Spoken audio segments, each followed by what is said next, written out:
എന്നാലും എന്റെ മുണ്ടി കൊണ്ടിട്ട് നല്ല കാര്യമായി. ഞാൻ കുളിക്കാൻ പറഞ്ഞു വെച്ചതാ. ഞാൻ ഉടുത്തു പോയി. ഇത് നല്ല കൂത്താ. പിന്നെ ഞാനിപ്പോഴെങ്ങനെയാ പുറത്തോട്ടിറങ്ങുന്നത്? അതിനൊരു പണിയുണ്ട്, ഞാൻ ഇപ്പൊ തരാം.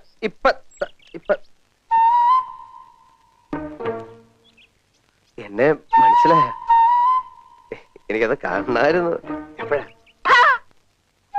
എന്നോടൊരുത്തരും വർത്താനം പറഞ്ഞാലുണ്ടല്ലോ പറഞ്ഞേക്കാം. തന്നെ കണ്ടപ്പോഴേ എനിക്ക് തോന്നി ഇടോ എന്റെ മുണ്ടി ഇങ്ങോട്ട് തരാൻ. എന്റെ മുണ്ട് തരാൻ. നിക്ക് വേറെ ആരും അറിയണ്ട, നമ്മൾ രണ്ടുപേരും മാത്രം. രാത്രിയോ പകലോ എനിക്ക് എപ്പോഴെങ്കിലും ഇത്തിരി സമയം തന്നാമോ, ഞാനത് വേണ്ട വിധത്തിൽ കൈകാര്യം ചെയ്തോളാം.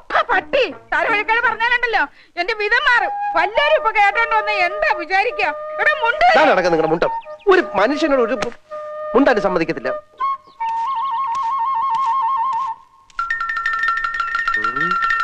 അയ്യേ